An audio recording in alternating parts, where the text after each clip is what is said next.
Good morning and evening to all of you who have joined this webinar on international education and exchange.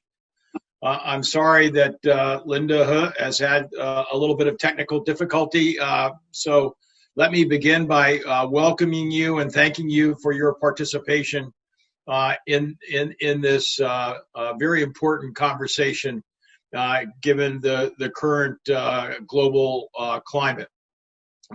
My name is Steve Golding, and I am moderating the panel that includes higher education representatives who are actively engaged in international education programs at their respective institutions, a student who has pursued an international educational experience in the United States, and I will actually serve as a parent of two students who took the opportunity to gain international educational experience, which I'll talk a little bit about in a moment. By way of background, just to help frame the conversation, professionally I've spent 25 years in higher education administration at the University of Pennsylvania, Cornell University, University of Colorado, and Ohio University. I am a board chair of my alma mater, Washington College in Chestertown, Maryland, which is the first college of the United States of America, founded in 1782.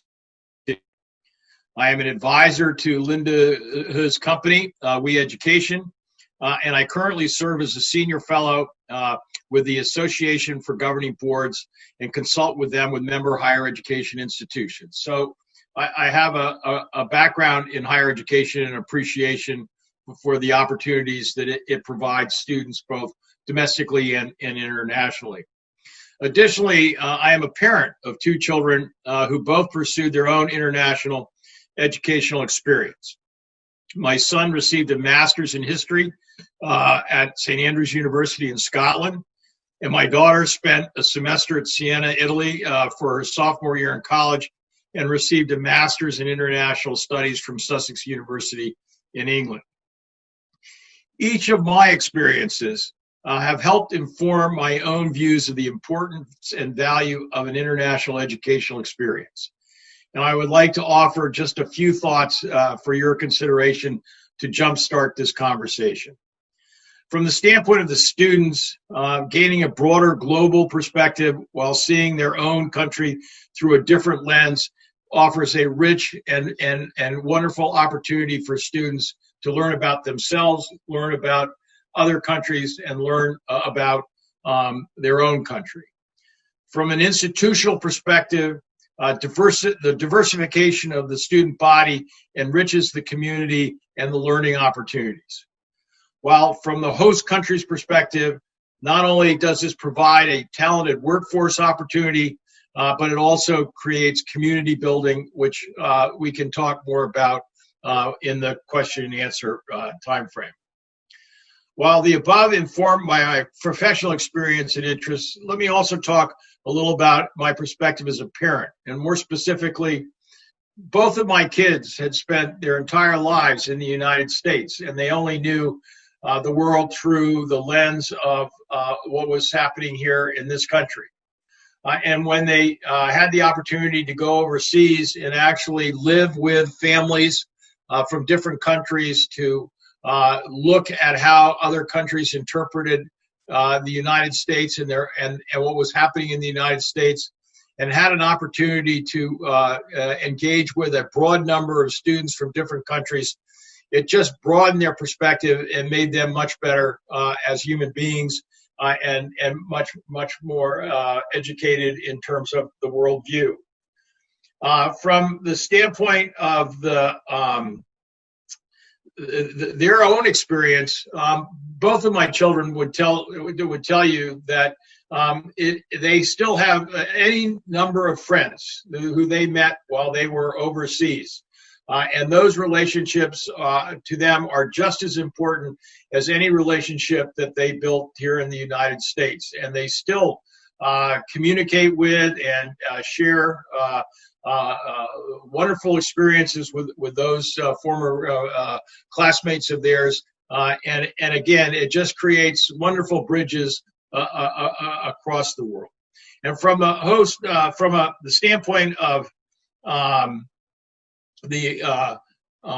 how it's affected them today, my son is a history PhD. He does a significant amount of international work through his the work he does with the Department of Defense, where he is spending his time repatriating remains of servicemen who were killed overseas.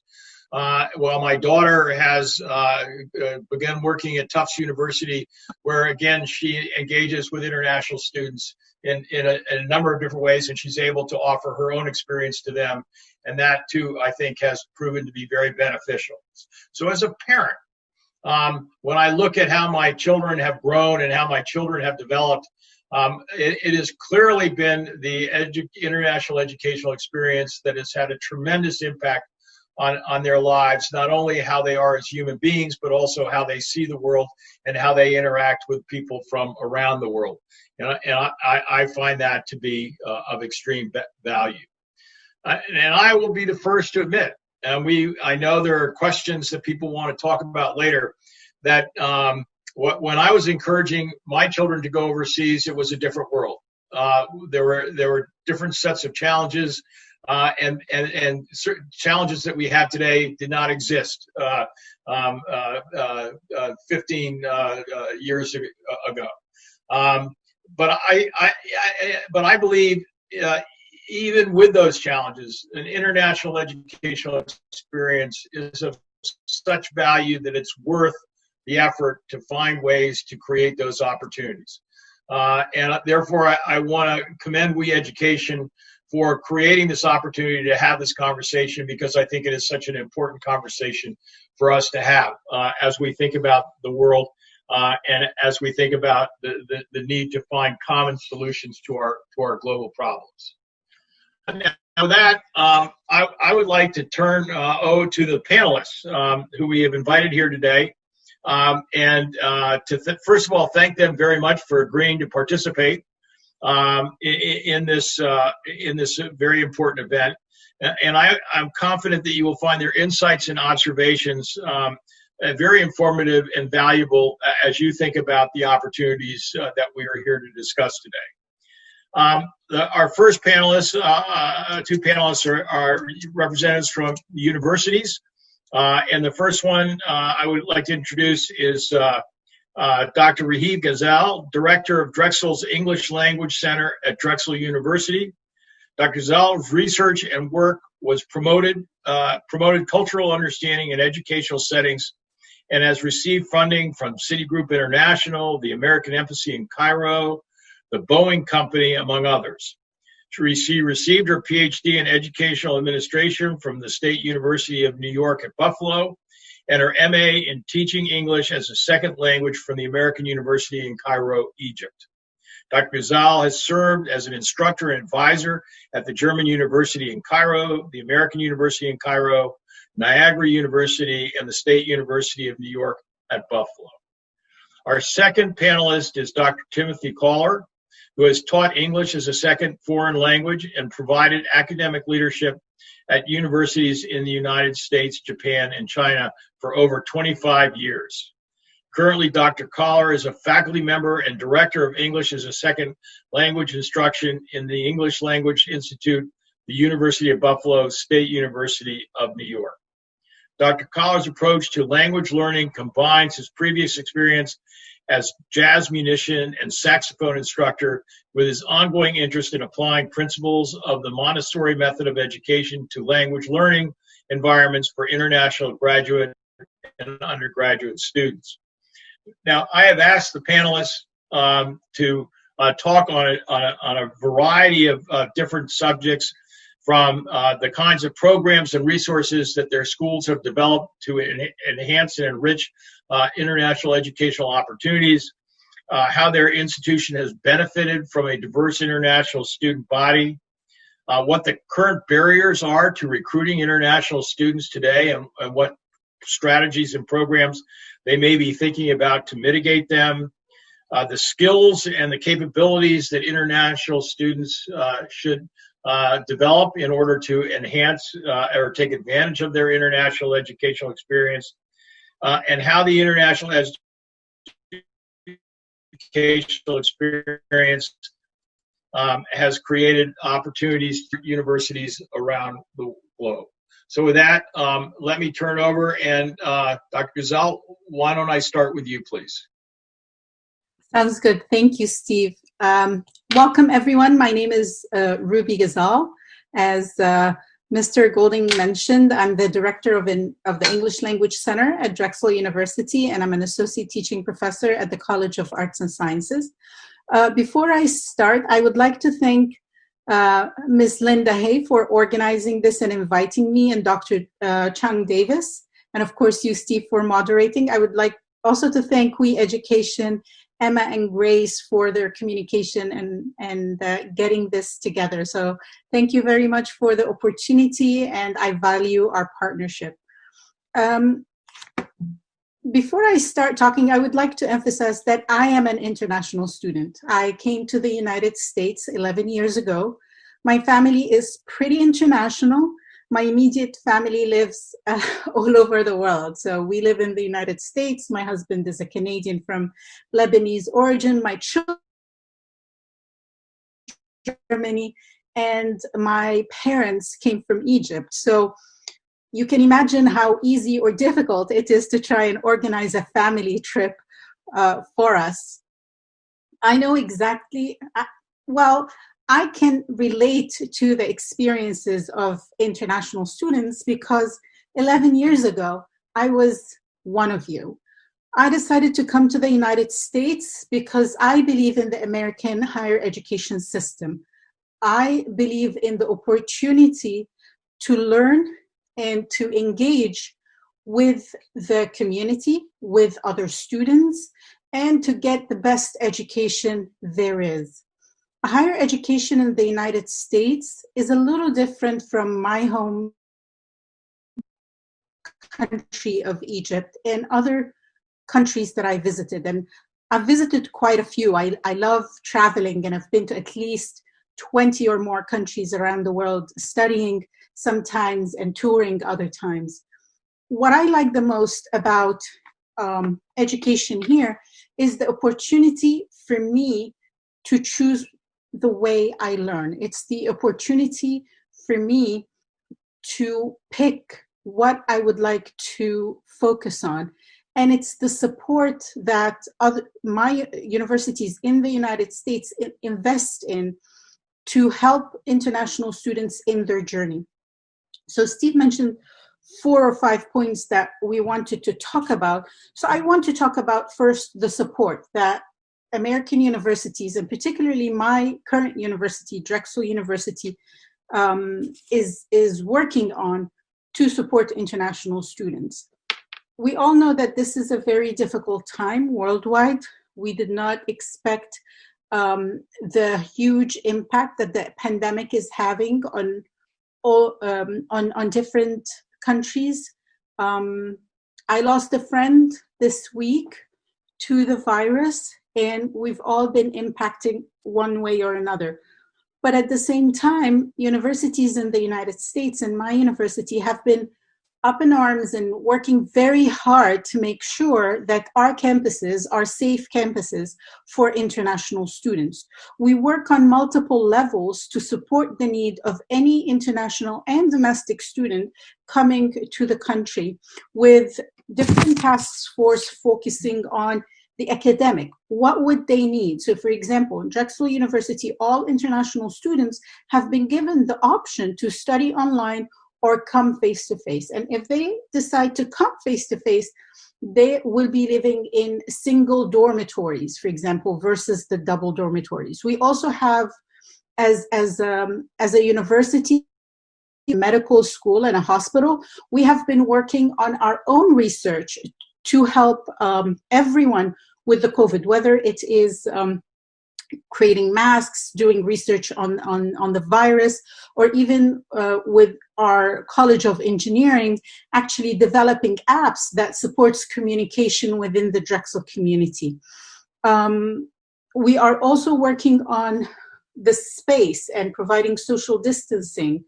All the faculty and staff are also being supported by supported in their decisions whether to continue online or stay at home.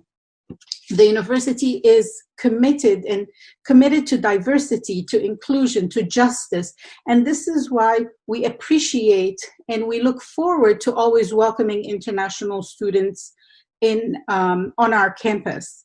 International students are supported by multiple offices, so My Center is one of those departments that support international students. We work not just on the English, but the cultural adaptation. So we work on what is the American culture, what is higher education. So we help students in the very early stages of their journey, their educational journey.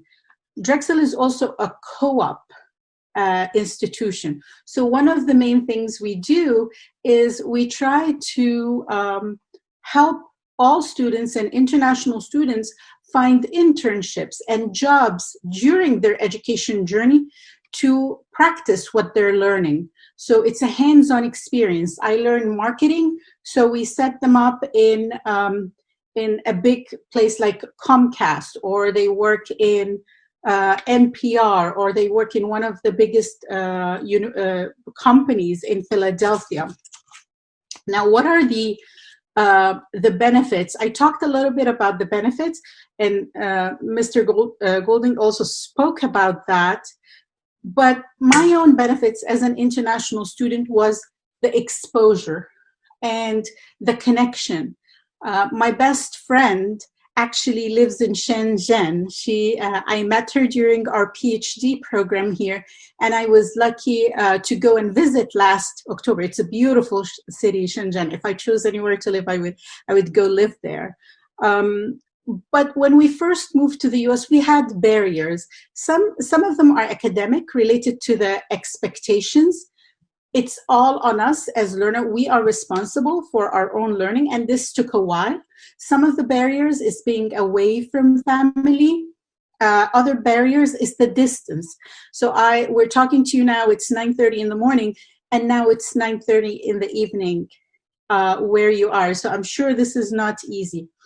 If you are to choose to come to the United States or to go study anywhere internationally, what skills do you need? I think language, of course, is very important. A basic level of English is important to get you started. And then you can go to the university of your choice, and they can work on improving English. The second thing is trying to build a good relationship with your advisors and your colleagues in the class. Try to make friends with other people who are different from you, so you can learn from them. I noticed sometimes many of my students from foreign countries tend to stick to their own. So if I have like an Arab student, they are friending only Arab students. If we have Asian students, they're friending Asian students. This is good because it's a support network for you, and you can speak the same language, you understand each other, but meeting people from outside your immediate network is very important, and being open to that, because you can really broaden your horizon by doing this. There are a lot of opportunities for you when you come to the United States and then go back to China. One of those opportunities is also being ambassadors for the Republic of China, being ambassadors for Asians, and trying to build a common understanding of what it means to be an international student. These are very few of my thoughts on this topic. I would like to let my colleagues on the panel speak a little bit. I went a little bit over time, but I will be happy to answer questions at the end. Thank you very much. Thank you, Dr. Gazelle. Dr. Caller?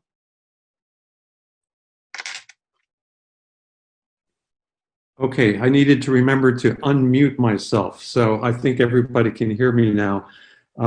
First of all, thank you very much for having me today and for arranging this conversation.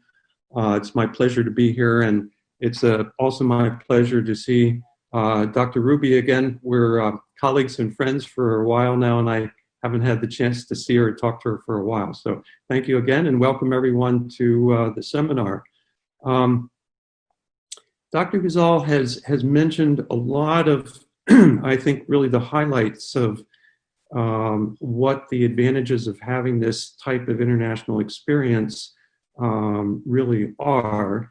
So I'm just going to say that I agree completely with everything, and that these are all very important points to keep in mind. There's many, many different types of advantages for everyone that can be realized through this kind of cross-cultural educational experience. So I thought what I would do would be to just mention what I see through my experience as a teacher and a program director, sort of what I'm going to call the four main points of what students should be thinking about and preparing themselves for in terms of getting ready to engage with this international experience. Some of this will be, of course, things that you've heard before, but maybe hearing it one more time will make it sink in and really work for you. So here goes. The first thing, obviously, is language skill. It's incredibly important that if you're going to study at an American university, you have to be ready to use English in a very substantial way.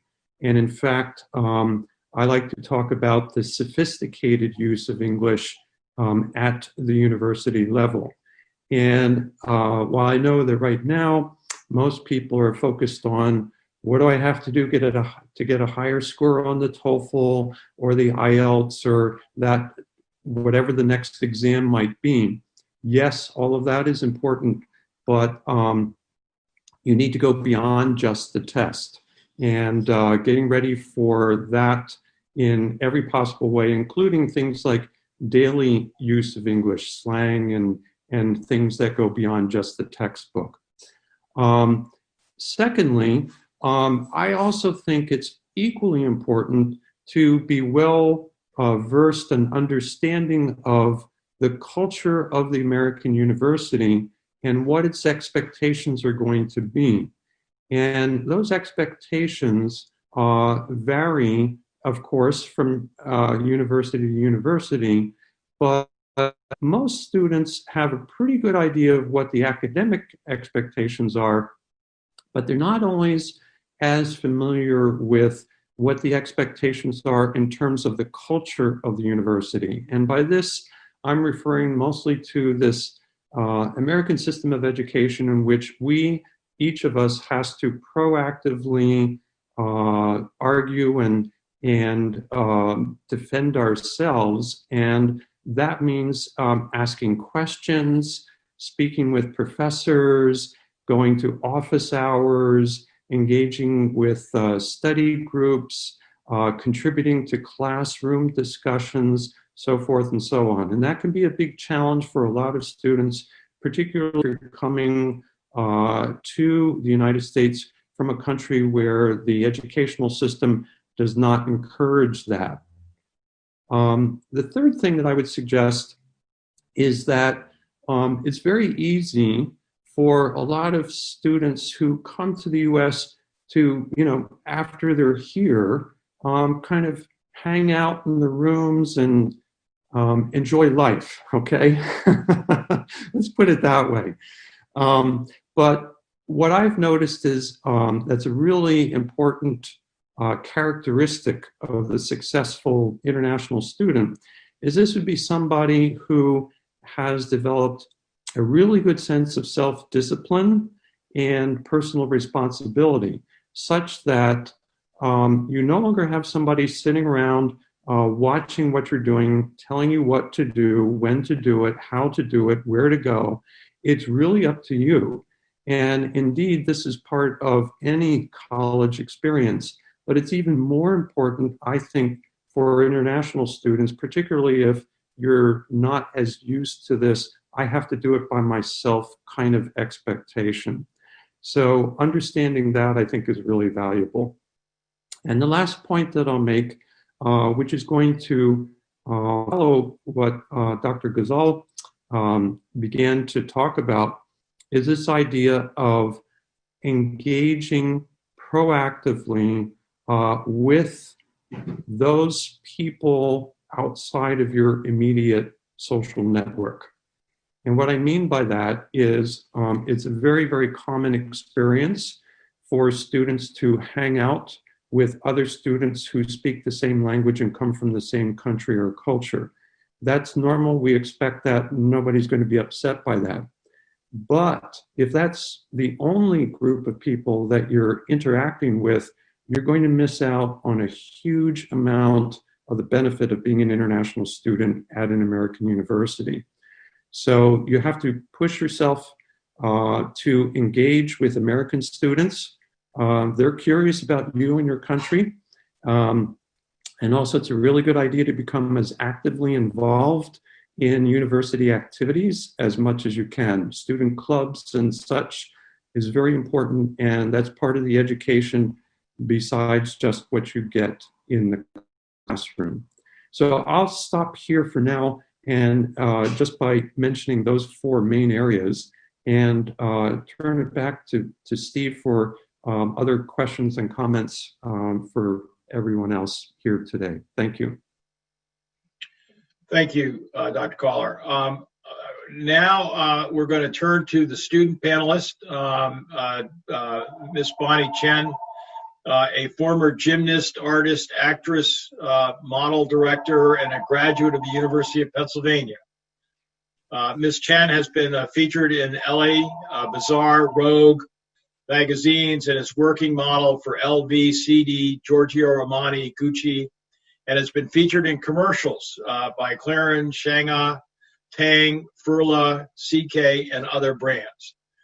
With that, let me welcome Ms. Chen and turn the session over to her. Thank you, Steve. Hi, everyone. I feel very honored to be here. And I need to say special thanks to my greatest mentor, Chen Davis, because without her, we wouldn't be here, and I wouldn't be here. So I think what I'm going to talk about is just my little personal experience as a foreign student who spent 4 years in college in the States, and also later on spent about more than 10 years as a model living in New York. As you know, that I've done a lot of things, but mostly I spent about 10 years as a gymnast coming from China. So by the time when I decided to go to college, I didn't really know what to study. I didn't know what kind of subject I was interested. So obviously going to the United States became my best choice because I can, in the college, the system allows me to actually explore all different subjects before I can declare my major. That's one of the benefits of being in the States. And then when I was actually being lost at school, simply being a foreigner, and everything was very, very difficult for me to study, I think the social activities on campus really helped me. I joined this little fashion club at Penn. All the students, none of them are actually from the fashion major, but we all love fashion. Some people decided to become a photographer, some people decided to become the designer, and I was so shy. I didn't even want to become the model. I was staying backstage doing the makeup and also helping them with the marketing. But it actually helped me to gain my strength and confidence in fashion. So after I graduated from college, I restarted my modeling career. also, what am I going to say? I also spent some time doing my part-time job, which is teaching gymnastics on the weekends. All the kids, they were adopted from China by the American families. We gathered together, teaching them Chinese, dancing, gymnastics, and all these kids are either now in college or in high school. I think those social experience really helped me to connect myself to the real world. And mostly, I think very importantly that the friends that I made through college stay with me forever, because we share a lot of learning experience and also our values. And we travel together. We still get together all the time, share the same jokes. And now we can be creative together. We can share all the secrets. I think the college years are the most important years in my life. Also, I think being so-called the most well-educated model or actor, I think college teaches me to learn and pick up everything quickly. College doesn't teach me everything I know, but if I want to know something, I already know the method, the way to find what I need to know. It's a training. So last year, I decided to become a director. I stopped working as a model and an actor. I moved to New York. I spent half a year going to 3 different movie schools just to learn what I need to know about being a director.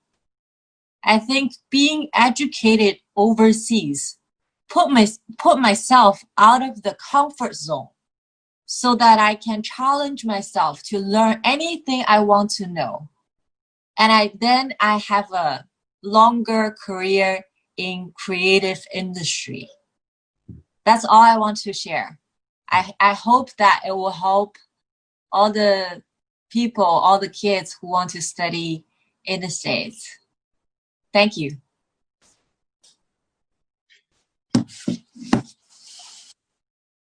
Thank you, Bonnie, for those thoughts. We have a series of questions that have been submitted, which I'm going to ask various panelists to talk to. And the first one is there were a number of questions that came in, and they actually have variations of it, so that I think we'll have a little bit of a discussion here in that regard. And it revolves around the COVID-19 crisis here in the United States and what institutions are doing with regard to their plans for the fall, and also what students should be thinking about and parents should be thinking about with regard to the issues around the COVID-19 crisis, as they think about whether or not they should send their children to the United States at this time or defer. But let me start, first of all, and being that I'm also on the board of my alma mater, I will also offer some thoughts on this as well. But let me start with Dr. Gazal and Dr. Kohler about what your institutions are doing with regard to the COVID-19 issues. And Dr. Gazal, can I start with you, what Drexel is doing? Yes, of course. So we are totally prepared. We have a number of task force. We have 3 different task force that are working on 3 levels: residential team, health and safety, and academics.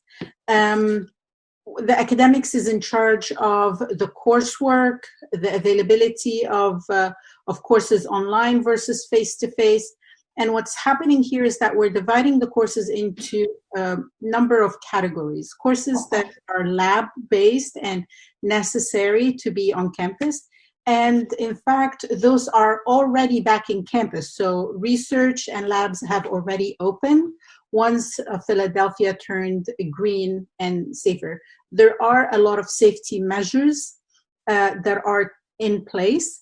The other group of courses are going to be in a hybrid or high flex mode, where some portion will be face-to-face and some portion will receive synchronous and asynchronous instructions online. By synchronous is real time. Asynchronous, I mean different, not the same time.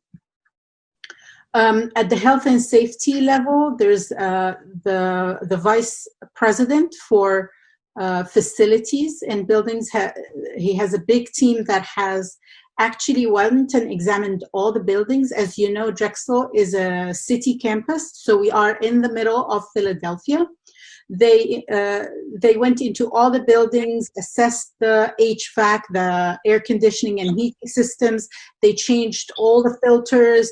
They got companies to do maintenance for all buildings, including residential halls and offices and classrooms. And there's also the residential team. Drexel has a number of dormitories on campus, and what they have been doing is working on a plan where if students would like to live on campus, they will be living in single rooms. So everyone is going to be living in single rooms, and the dorms will be cleaned twice a day. The bathrooms and shared areas will be cleaned and disinfected at least twice a day. And so they've increased the facilities team to support those initiatives. They're also trying to increase parking space on campus to allow for students, faculty, and staff who used to take public transportation but now would like to drive to campus to do that. So these are the three main levels: residential, facilities, health and safety, and academic. And I'll let Dr. Kohler talk about what's happening at UB. Thank you. I think you'll find that most of what Dr. Ghazal has mentioned is something that's on the minds and the planning stages and the execution stages pretty much of every university in the United States right now. This virus is a major concern. It's a major concern for everyone. Obviously, it's a concern for parents, for children. It's also a concern for faculty and staff. And at the University at Buffalo, I actually think that we're rather fortunate because the governor of New York, Governor Cuomo, has been one of the most outspoken and proactive governors in the country for making sure that the people of New York State are as safe as possible during this ongoing virus. So many of the details of what my university is planning are going to actually come out in the next approximately 1 to 2 weeks. So we'll actually know a little bit more in the second half of this month. The one thing that I know for sure, aside from all of the preparations that Dr. Ghazal mentioned, is that class size is going to be very closely regulated. And that, for example, if let's say there's 20 students in a particular class, a classroom previously that might have had a capacity of 20 or 25 students, in order for those 20 students to now be safely in class, they're going to be assigned to classrooms that would normally accommodate 100 students. So we're functioning at a 25% of normal level, so that there is going to be sufficient space for people to be socially distant and safe in a classroom environment. So those are the kinds of things that the university is considering in great detail. And we look forward to hearing more details about that and expect that we'll be in a very positive situation for the fall semester. Thank you. From my observation, there are just a few points that I might add. One of the major issues that colleges and universities will be addressing is the issue of testing students on campus and tracing. And there are protocols that are being developed basically at the state level that have to be followed. And colleges and universities have been investigating the various tools that are out there in order to be able to accomplish that. There's still some additional work that needs to be done in that regard, given the fact that the amount of testing that's now being required to do goes beyond anything that anybody could have imagined even 6 months ago. So testing and tracing will become a very important part of the ability to bring students back on campus. Many institutions have made the determination to open. As you've heard, some are opening up completely, others are opening, but not necessarily having in-class presentation. Harvard being an example of that. Students will be on campus, but they'll be distance learning for the fall semester at least. Many of the smaller institutions that have not an insignificant number of international students are making the decision to open a week or two earlier in the summer and basically close before the Thanksgiving holiday here in the United States, and then not have students come back until after the first of the year, and thereby minimize the amount of off-campus travel, which is very much a concern here in the United States about students who are quote unquote in the bubble and then out of the bubble on too significant a basis, because that obviously creates additional risks for us. I think that one of the interesting conversations that's taking place in the United States is, if you look at the data, the risk to students is not all that great compared to any other type of morbidity experience that they might have. But it is not insignificant to the faculty and to the staff.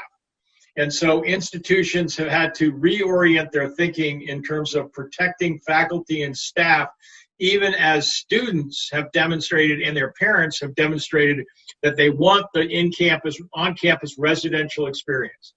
And they are much more interested in that than in the distance learning opportunities that they experienced this last spring. So those are some of the issues that institutions are wrestling with, and we'll have to get through the summer before we have a final determination as to what will or will not happen. But for the most part, institutions are looking to open and looking to provide the on-campus residential experience, even if it is constructed, as Dr. Kohler and Dr. Gazelle mentioned, in a little bit of a different way. Which actually led to a second question for you, which is, as a student, if the question is if my institution is considering offering distance learning, or if there is some degree of risk, would it be better to defer for a year or for a semester? And how would you see that impacting students in terms of their ability to be admitted, and the impact on graduating maybe mid-year as compared to at the end of the year from a job market perspective? And I'm going to reverse order this time, because Dr. Gazelle, it's not fair to give you the question first. So, Dr. Kohler, I'll ask you first, and then I'll give Dr. Gazelle a chance to add on to any thoughts that you may have. Well, thank you for that, although I'm always happy to have Dr. Ghazal go first. That's never a problem. Yeah, this is a really, really important question. And honestly, I think it's a question where each person, each family is going to have to kind of come up with an answer that works best for them. I do not think that there is any one answer that fits every situation here. My experience during this past spring semester with the teaching that I did, as well as I supervise approximately about 15 other faculty members. And the experience of what I went through in the classroom with my students, and also feedback that we've gotten from students and teachers that I work with. Granted, we needed to shift from an in-class educational environment, personal environment, to an online environment very, very quickly. The fact that we were able to do that, everyone was able to do that, is pretty amazing. And there's some incredible stories as far as that goes. But it was done fairly quickly. And I would say that most people, students, faculty alike, were not overly thrilled. We're not extremely happy with having to take classes online. So I think that's true, and I see that, and I understand that perfectly. There, I think, are two things to think about for the fall. The first one is faculty are very responsive to new information. Okay, that's part of what we do, is we look at situations, we analyze them, we think critically about them, and we write about them, and we come up with solutions. So there's been a lot of time and effort put into rethinking how online instruction should work so that it works as best as possible in this type of environment. So I would expect that for those students who have the opportunity to study online, either because they want to or because their universities require it, I think that the overall educational experience online will be much better in that regard. And I think it'll be a lot more engaging. So then a lot of it comes down to personal style and what kind of learner you might be. And if this type of learning works very well for you, I think it'll be a very positive experience. If this type of learning does not work as well for you, for whatever the reasons, then the option of deferring to either spring semester or possibly even next year, I think, is a realistic possibility and should be considered. Most students who I interact with are always in a hurry, okay? They're here, they want to finish, they want to graduate, they want to get a job, time is short, life moves fast, I'm only going to take what I have to take and then I'm done, okay? And I get that. That makes a lot of sense for a lot of different reasons. But at the same time, if there's concerns about personal health or the type of learning environment that you might be entering come this fall, in the grand scheme of things, if over a roughly 40-year work career and hopefully many, many years of happy retirement after that, waiting an additional semester or even one more year to move ahead in that trajectory is really not that much time. So I would say that if that's something that you're considering, what I would suggest is that you think not just about that aspect of it, but also how can you use that time to your best advantage? Perhaps there are things that you could be doing educationally or vocationally that will help you become an even better student when you do get to campus, whatever time that might be, one semester later or perhaps 1 year later. And I'll let Dr. Ghazal add her thoughts. Thank you, Dr. Kohler. Thank you, Steve. And I'm happy to go after you anytime as well. It's very difficult though, to go after you because your answer was so comprehensive. And I agree with all of it. A couple of points, and I think one aspect to consider is also, in addition to everything that Dr. Kohler said, some of our students are also considering the financial aspect. So even though the universities are allowing students to move to choose online or to continue face-to-face, some students are considering maybe it's better for me to do this one term or one quarter online, and I can continue to be with my parents for another 6 months or 4 months. So for emotional support, I can guarantee that the university where I want to go is really ready for me, and the city where I want to live is safe. And then be prepared in the sense that I won't I won't have to pack and leave like the situation we had early in March, where some people got stranded, they got locked in their dorm rooms, they weren't able to leave.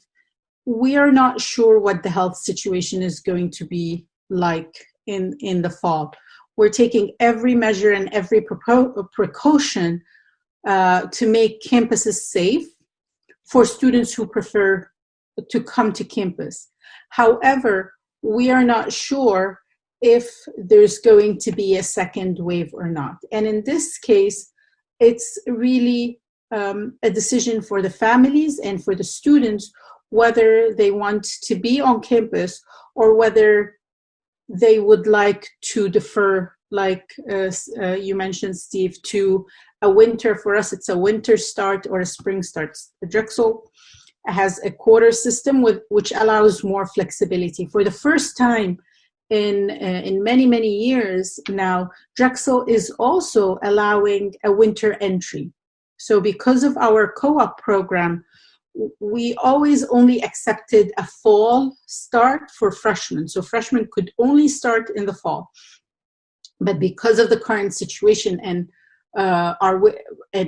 because we want to be flexible and responsive to the needs of students and families, we are allowing all students, not just international students, all students to start in the winter if they choose in January.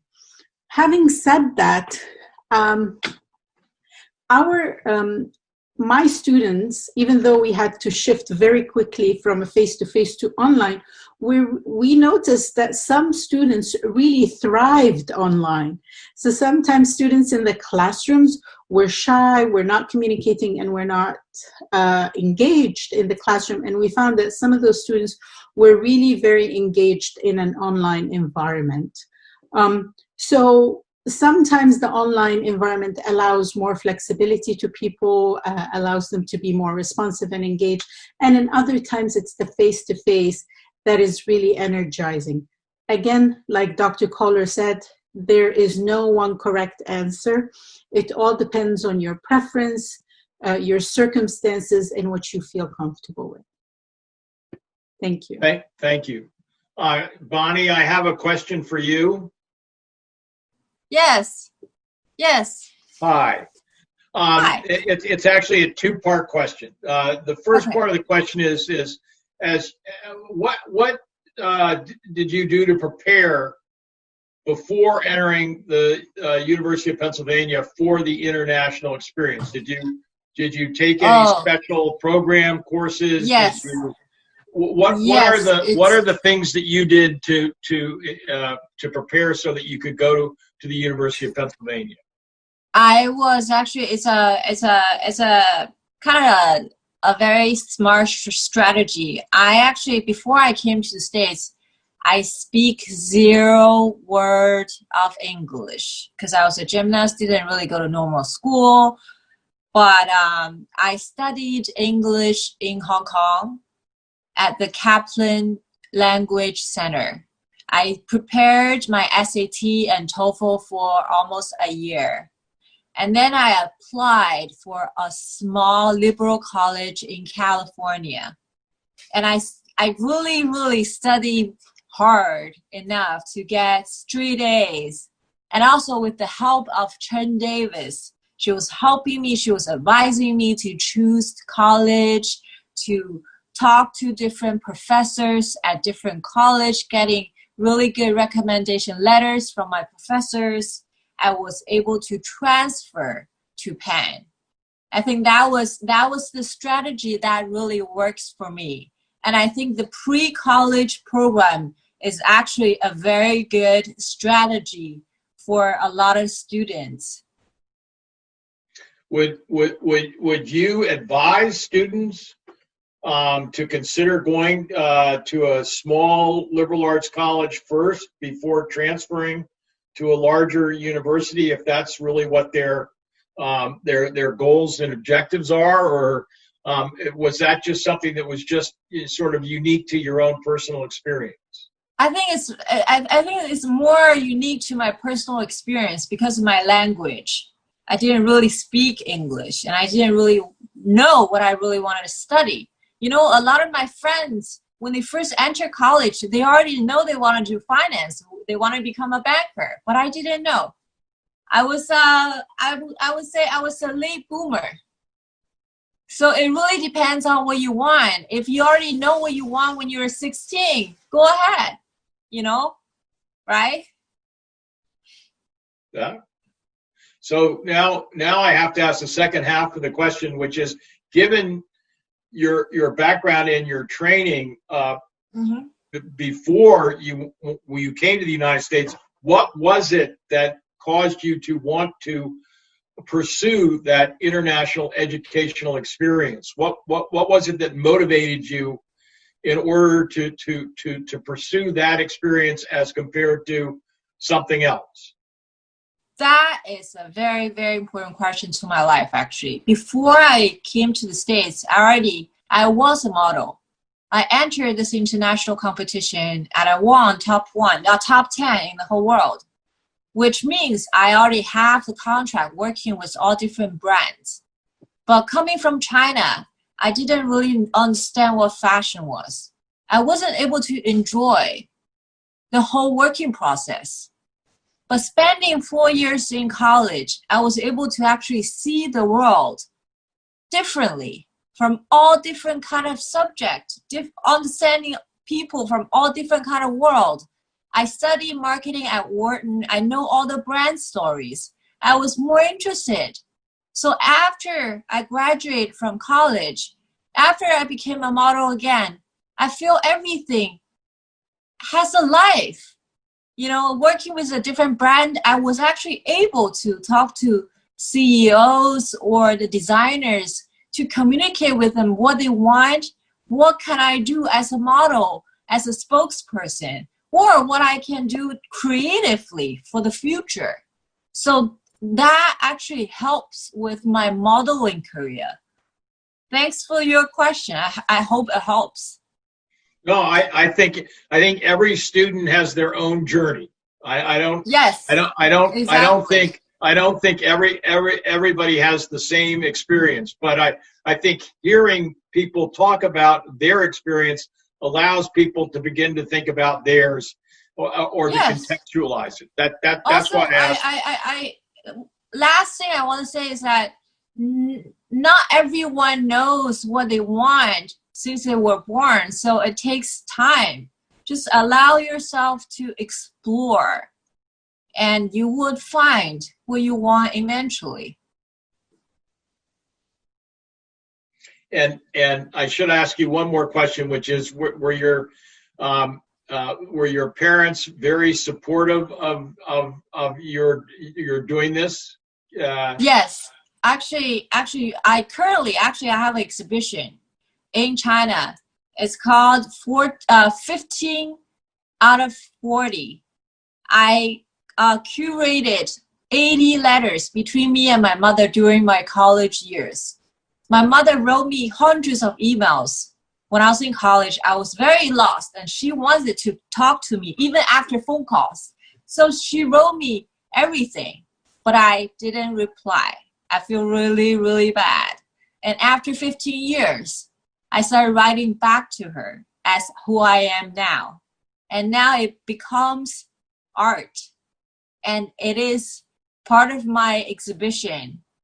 And also it becomes my first short film, which entered a film festival. So everything comes from my education. I think that's an excellent tribute to your mother and to your own experience. I'm sure it will be very powerful. Yes, I'm very fortunate. I hopefully, if I have time, I've got one more question for you, Bonnie. But let me go back to Dr. Caller, Dr. Gazelle. Sure. One of the things that people are very much concerned about, obviously, is the political climate, the issues of what happens if schools don't open with regard to visas and students being required to go back home and so forth. Have your institutions been discussing how they're going to handle this, or do you have any thoughts about that participants on this webinar might find of interest? Dr. Caller, I'll start with you. Okay, I think I unmuted myself. This is sort of like, as they say in the United States, the 800-pound gorilla sitting in the corner of the room. What's going to happen politically in the United States over the next few months or so is really anybody's guess. I think the only sort of thing that I would expect is that it will get worse before it gets better, although I certainly hope that it's the opposite. I think the biggest issue right now is, unfortunately, we're approaching, a presidential election, and there's a lot of pressure on any candidate to define what their policies are. And the current administration has made immigration of any type much more difficult. And this, unfortunately, has an impact on both the logistics of students coming to study in the United States, as well as, quite frankly, how welcoming the United States looks to other people in other countries around the world.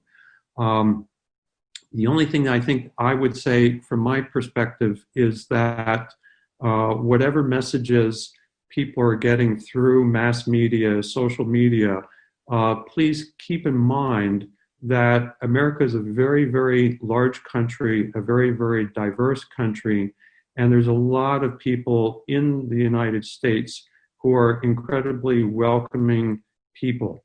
And we have a great desire and interest in having students from any country of the world, including by far China, come to the US and to study with us. So hopefully the political environment right now is a temporary situation. And I think that a lot of people who look at the longer period of current history will see actually that that's probably the case. So if it's possible to filter out a lot of that noise, I think it's still very, very common and popular for many, many Americans to be very welcoming of all people from all countries, particularly students coming here to study with us. Thank you. Dr. Ghazal? I totally agree with Dr. Kohler. As an international student, of course, I came at a time where the political situation was not as divisive, but I want people to separate between American politics and American people. American people are very kind, very helpful, very supportive. And it does not matter whether the people are voting Republicans or voting Democrats. I think the media projects, depending on which media you follow, some media projects Democrats are as crazy, and the other media projects Republicans as unwelcoming. This is completely false. This is not true. American people, regardless of the party they vote for, are very kind. I have very close friends who always vote Republican and very close friends who vote Democrat, and that does not impact how they see me as an international individual or how they treat me. I'll give two small examples from my own personal experience. When I was a graduate student at in Buffalo, UB, my neighbor upstairs, who didn't even know my name, would knock on my door and say, "Oh, I was at the grocery store and they had a buy one, get one. Would you like a loaf of bread? I'm not going to eat it." Seriously, she didn't even know my name, but she knew that I lived by myself. And she gave me that. My first car in Buffalo was a gift from my African-American friend. My first move to the house was, I was helped by my Asian American and my white American professor. So I don't want people to think of race or politics or the different categories that the media like to put. People are people, and how you treat people is how you will be treated. And people here are really, really very, very kind. I spent every holiday with my American family in Orchard Park. I went to every Christmas, every Easter, every Thanksgiving with my friend, her husband, and her parents. And I feel so supported here, and it did not matter. And I want you to remember that. I want you to remember my neighbor. I want you to remember my friend. I want you to remember my professors who really made my journey here very, very successful and very heartwarming. It was very warm. The journey was, people were very warm, and this is why I love here. So the politics, the Dr. Gazelle, thank you very much. I would, our time is up, but I would like to thank Dr. Caller, Dr. Gazelle, and Ms. Chen for a very wonderful panel with lots of insights and advice and counsel. And so I truly appreciate and thank you for your time today. And with that, I am going to turn it over to Linda He for the second part of the webinar today. Thank you. Thank you.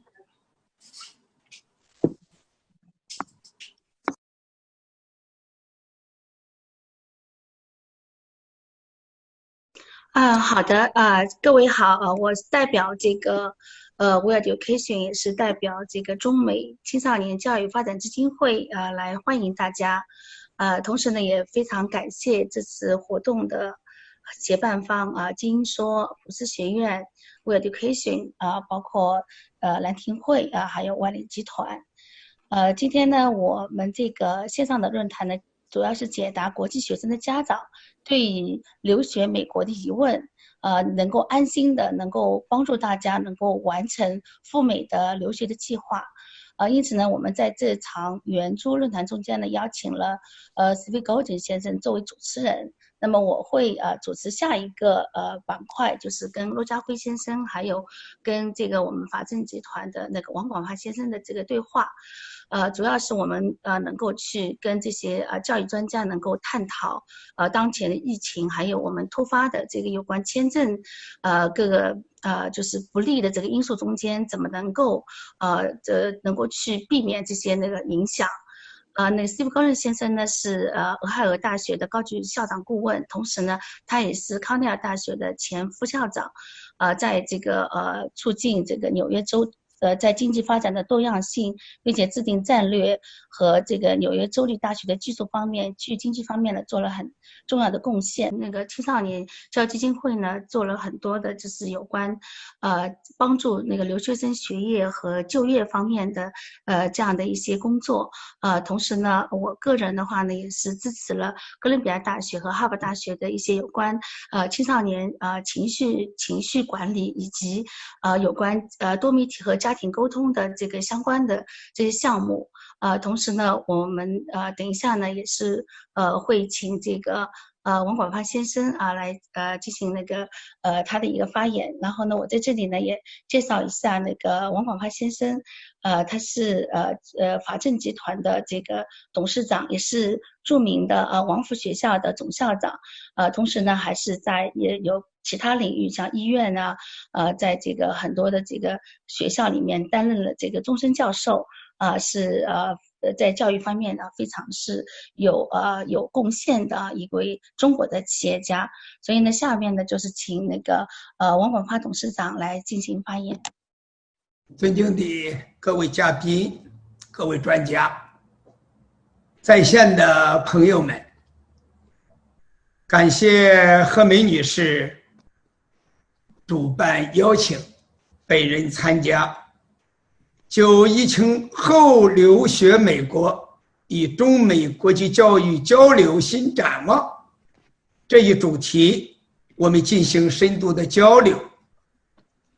本人长期以来致力于国际教育创新、改革、发展，既是教育的举办者、投资人，也是多元企业的经营者，还是参与产业结构优化升级的研究学者，与美国政界、教育界、研究界结识更多的朋友。今年上半年，我与我的团队在美国，一直在波士顿、新罕布什尔州推进我们在美国投资的学校教育项目。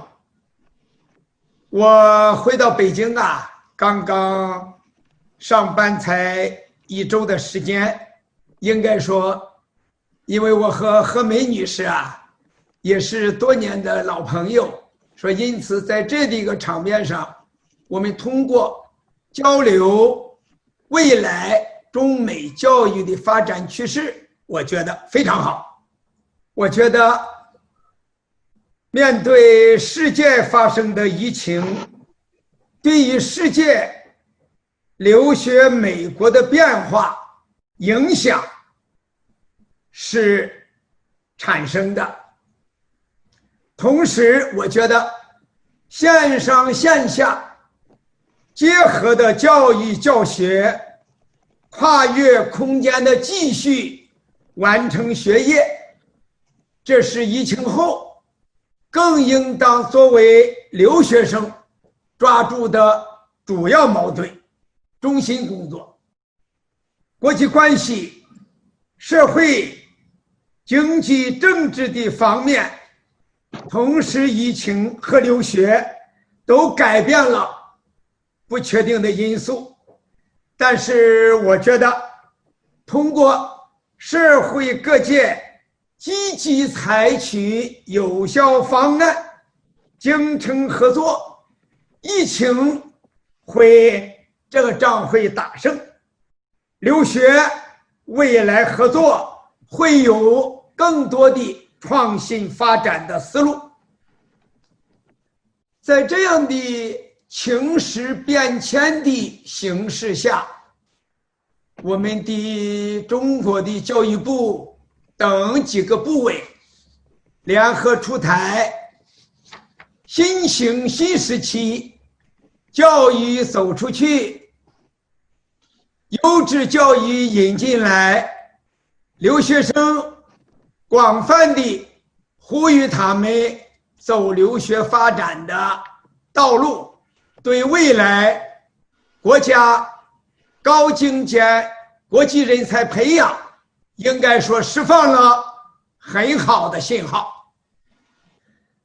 我认为在当前，在美国的留学生不能回到自己的国家，或者未来中国在走向世界各个国家的留学生，我觉得首先选择留学这样的一条思路，与国际思维、东西方文化交流合作，我觉得这永远是一个长期以来应该坚持的一个留学方向，不得动摇。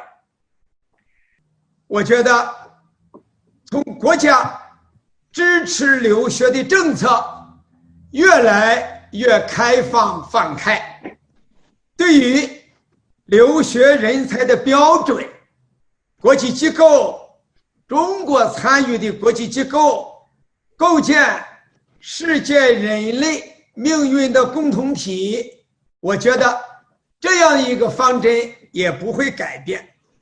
因为我们深深的知道40年的改革开放，中国与各个国家的合作不断加强，经济、贸易、教育、医疗、文化交流等等，实现了双边、多边、友好、教育等各行业的合作。当前，世界人民都清醒地看到，中美在疫情合作的问题上，中国在疫情和世界各个国家合作的问题上，中美在贸易摩擦的问题上，均都出现了争议。但是，我觉得这种争议未来随着中美两国人民的谅解和理解都会发生淡化。所以说，我们教育走出去，传递中国文化交流的信号，教育引进来，让中国的学生享受到优质、先进、发达国家的国际教育、素质教育，去和中国优秀的基础的传统教育，我觉得这三者结合起来是最有效的方法。王府学校的发展给中美教育合作发展树立了良好的一个榜样，培养了大批的国际应用人才，在各行业树立了我们培养人才标准的榜样。我们的创新的分级教学、走班、上课、学分、必修、选修、个性、兴趣培养、多样、多元教师考试测评的标准获得了社会的认同，同时得到了中美高等教育的行政主管部门给予了认可。我觉得这样的合作模式是未来中美教育合作的有效途径。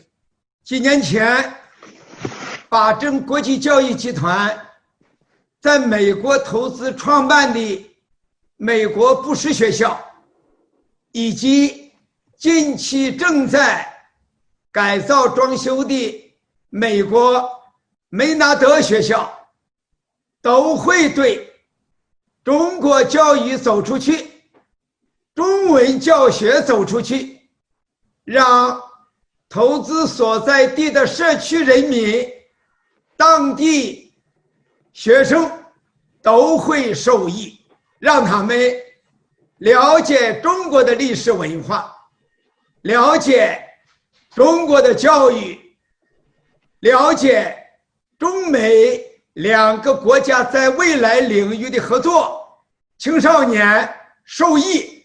我觉得我们又走出了一个好的一个办学模式，契合教育部最近颁布的教育开放教育的意见，我觉得非常好。我觉得中国教育走出去的战略以及发达国家的优质教育引进来的战略，这两个战略的融汇发展，是未来中国与世界教育接轨的使命，在朝着正能量的发展方向发展。谢谢大家，感谢本次活动，尤其是贺梅女士给我们大家提供的这样的一个教育交流，疫情时代、疫情后时代、疫情发展时代，让我们对未来留学教育都充满信心，这样的一个机会。谢谢大家。谢谢王董的精彩的这个发言。昨天就周一的时候，美国海关移民总署的一个官方的针对2020年秋季的修网课的留学生的一个最新的规定，就是如果只开设网课的非移民的 F1 和 M1 的这个学生呢，美国将不会发签证了，海关也会拒绝他们的入境。如果已经在美国读书的这些留学生，那么他必须转学或者到那个能够提供这个面对面授课的这个学校，或者是离开美国。所以他必须一定要能够上那个只能够上一门网课就是或者是3个学分，所以这对大家来说都是一个新的一个挑战。所以我们一会儿呢，就是我们会讨论这个事情，然后呢包括就是我们外联集团的这个同事一直在提供学生签证、工作签证还有移民签证就是这个方面的帮助。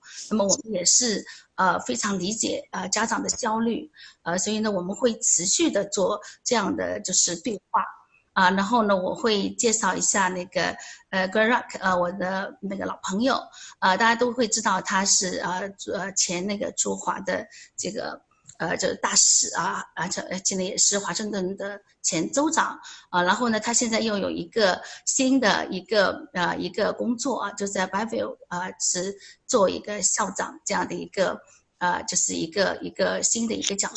所以呢他又是教育界的同时呢他又是在中美之间能够促进友好交流的这样的一个使者。所以呢我们一会儿呢就是请那个 Garak 呢能够给我们来做他的一些就是提供一些他的一些建议。 Very much. It's a pleasure to be with all of you and Linda of WAILIAN Consulting. Thank you very much for the great work that you and your colleagues are constantly doing to encourage education of Chinese students in the United States. It's a pleasure to be on this program along with Mr. Wong, and I look forward to the questions that many students and families have about the U.S. education policy, especially given the announcements made by the U.S. government just yesterday. But let me just begin by saying American education system, our college and university system, is the very best in the world, attracting millions of foreign students every single year to America. And why is that? And why is it that 3/4 of all of those foreign students in the United States are Chinese students from China? It's because of the emphasis in American colleges and universities on critical thinking, analytical skills, the tools, the foundations that will enable students to succeed throughout their entire lifetime. Certainly, there are many aspects of the education system in China that the United States could learn from. The emphasis on math and science and even artistic skills at a much earlier age. I think we in America and in many of the other Western countries are beginning to realize that we can have higher expectations for our children at a much earlier age.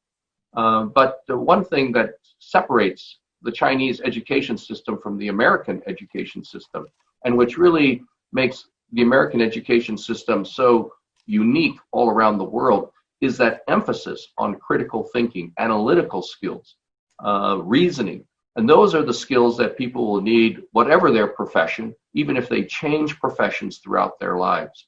And so we're very, very pleased that we have so many Chinese students coming to the United States. One of the things that we want to emphasize in American college education is for students to take a broad range of courses, not declare a major too early, and even if they're majoring in something, to take courses outside their major to obtain what we call a liberal arts broad-based education. I know that it's harder for Chinese students and other foreign students to come to the United States to study, given the policies of President Trump and the greater difficulty in getting a visa to come to the United States, especially if they're trying to specialize in some of the science, technology fields, and especially as a graduate student. I hope that those policies will change. I'm sure they will change with a new president. But until then, we also now have the recent announcement by the U.S. government that foreign students, Chinese students, must be enrolled in a college that offers some in-person instruction. They will not be allowed to keep their student visas if they are attending a college that is 100% online. And students who are currently attending a college that has announced plans to go 100% online in the fall, those students either must return to their native country or they can transfer to another college that is offering either in-person classes or a combination of in-person and hybrid or in-person and online courses.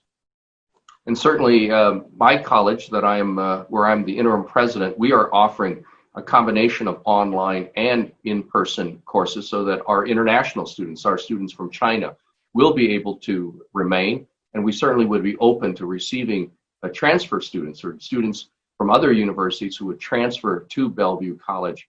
And Bellevue College is very, very affordable. And many of our students, in fact, so many of our students eventually transfer to the University of Washington to get a complete four-year degree, although we also offer four-year degrees as well. I guess my two main points that I want to make to the Chinese parents and to the Chinese students is that, number one, despite the many changes in U.S. policy with regard to visas for students who want to come to the United States to study, there are restrictions, but with careful planning and working with trusted advisors, there are still ample opportunities for Chinese students to enter the United States to obtain a U.S. college education. Some courses of study may be more difficult, but all the other studies, areas of study are wide open for Chinese students. The second point is that for those who already have a student visa, it's with careful planning and looking at other colleges and universities in the United States, it is possible for them to stay in the United States, to continue their study, even if it means transferring to another college, either in the local area in the city in which their university or college is located, or going to another place, like the state of Washington, to the Seattle area, to attend many of our colleges here that will be offering both online and in-person, or combination of online and in-person instruction. Organizations like WAILIAN Consulting or We-Education can be a valuable resource in helping parents and students understand these new rules and regulations and how to come to the United States to study, as well as how to stay in the United States if they already have a visa. Thank you. 非常感谢就是Gary 的这个演讲。这个问题的话呢，我想也是得到了很多的大学的这样的积极的反应。就像我们刚才看到，就是 Chapter University 还有纽约大学的这个教授啊、院长，他们都给了我们一些那个信息，他们做好了这个线下的上课的准备啊，做好了很多的消毒的这个工作，保证这个学生呢能够在一个安全的环境中间可以来上学。然后我们也听到那个 Gary 所在的这个大学在这个西雅图也是提供了这个面对面的授课。我也看到了很多的这个新的一些那个学校的。我们的同事收集了100多所美国的学校它的上课的，我们也会及时更新发给大家。那么下面呢，我会我们来去问一些问题。好的，第一个问题呢，我是会来问那个骆家辉先生啊，因为他刚刚讲到了这个批判性思维啊，讲到了很多艺术方面的一些选择。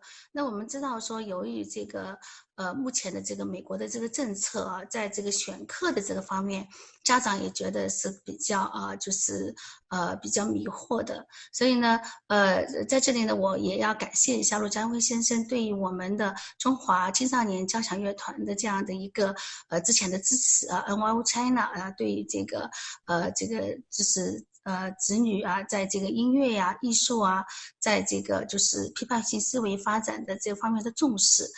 那我的问题是说，在这个新的疫情的影响下，那么有些对于这个很多的学生要去申请这个专业的方面的话，有些什么样的建议？同时呢，这个疫情呢，他认为有哪些方面可能会永久的会改变国际教育界的一些做法？接下来的趋势可不可以分析一下？ Well, I think that one of the things that students should know is that they're always going to be changing their areas of interest, and at a very young age, they really don't know what they want to do. And that's why it's important that they take a broad range of courses their first several years and not be in such a rush to declare a major or an area of specialty or emphasis in study. Take introductory courses in a whole wide variety of different fields, whether it's science, whether it's humanities, literature, art, history, and find out what their real passions might be. Take courses from the most exciting, stimulating professors, even if it's an area that you had never heard of or really think you might not have an interest in. That professor may actually open your eyes to a new passion that you never knew that you had. I think that this coronavirus is going to have a lasting impact on education. It has shown professors and the communities that education online is possible. It's not for everyone, but it certainly can meet the education needs or the hunger and thirst that people have for education, whether they're much older, whether they're already working, and they want the convenience of online education on the weekends or after the children have gone to sleep or after they're done with work, so that these students of all ages can actually study at their own pace and at a time that is convenient for them, or perhaps it's because they live in an area very far away from a college or university. I would not be surprised if in the future there's more online courses offered for students, which then free up time for the professors to have more office hours on campus, in person, and to have more consultation and meetings with students, either one-on-one or in small groups. So I think that there will be somewhat of a hybrid in the future on our college campuses, all with the point and the objective of providing more individualized instruction and time for professors and students to get together. 好，非常感谢国际的顶尖的这个大学录取。那么在今年的这个政策疫情的这个情况下，有没有什么变化？然后呢，从学校这个角度，你希望我们海外的这些那个学府包括就是骆家辉先生所在的这个学校提供什么样的支持和帮助同时呢，我们在线也有其他的纽约大学的就是其他的这个学校的这个教授。然后呢，你也可以在这里说一说你的从你的角度的一些这个要求。今天听到了见到了我的老朋友，曾经骆家辉先生在中国做大使的时候，他邀请我到他的大使馆参加他们的国庆活动，所以说感觉到很亲切。刚才听到了骆家辉先生对在这样的一个疫情时代，大学教育以及学生怎么走进美国，我觉得给我们留学生充满了信心。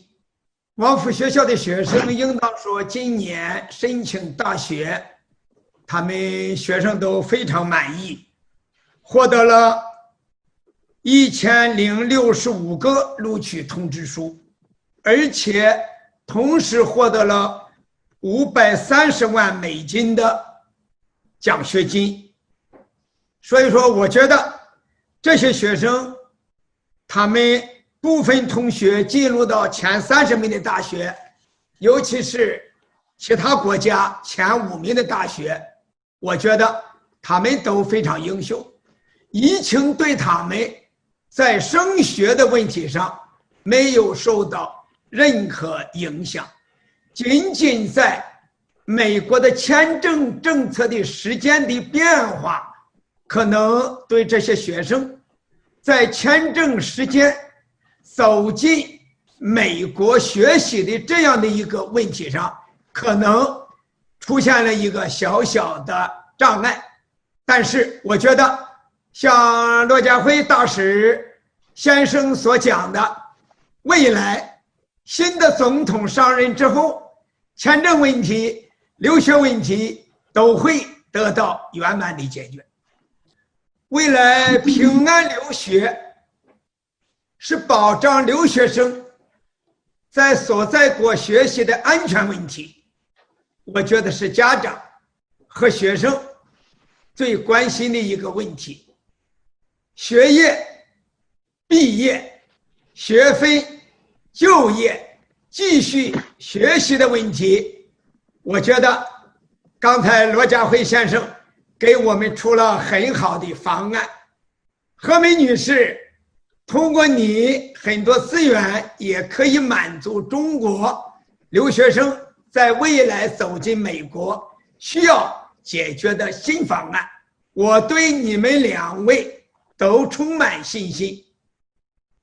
中美贸易的暂时的摩擦和争议，中美在疫情解决新方案上，尤其是美国存在着一些个争议，我觉得这些争议，中美2国人民的智慧会解决的更好，中美未来友好合作的关系未来会更好。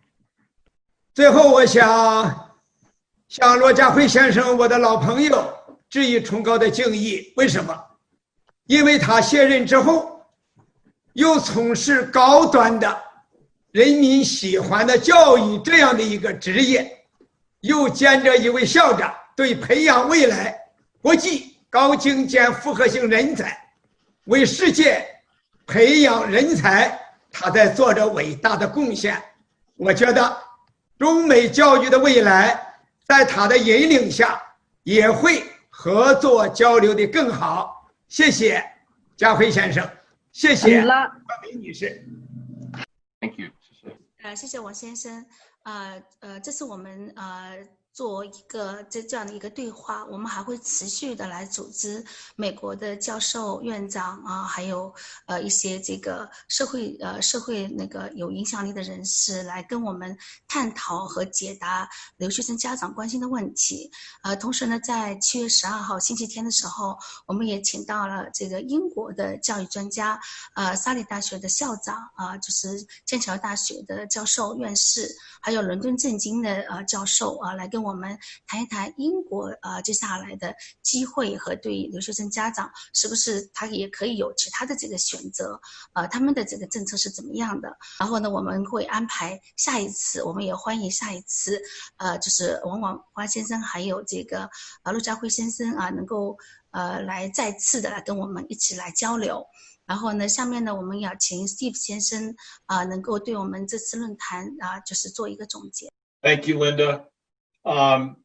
We've heard a lot today about the educational exchange opportunities, the need for greater connectivity through education, working collaboratively together to find global solutions, the opportunities that are still available for students to attend international universities and to garner that experience, and the work that many people here in the United States are doing to ensure that our door is open and that students are welcome. I noted that Linda observed that We-Education is collecting information on universities and what their strategies are, and you should feel free to reach out to We-Education if you have questions where they may be helpful. Beyond that, webinars don't happen on their own, and I think it would be important to recognize the work of Emma and Grace and Ms. Chen and Ms. Yu for all of the work that they did to make this webinar successful, to recognize that many of us have a close connectivity with Chen Davis and her help in pulling this all together. But just as importantly, to thank our panelists, Dr. Gazal, Dr. Caller, Ms. Chen, Mr. Guanfang, and Ambassador Locke for their participation because the content is so important. And finally, recognize Linda for her sponsorship of this webinar and for her interest in expanding international educational opportunities for all students around the globe. And with that, I thank everybody for their participation. I thank those participants who listened to this webinar, and I wish you all either a wonderful day or a good evening. 谢谢，好，那我们的论坛就到这里结束，感谢各位，拜拜。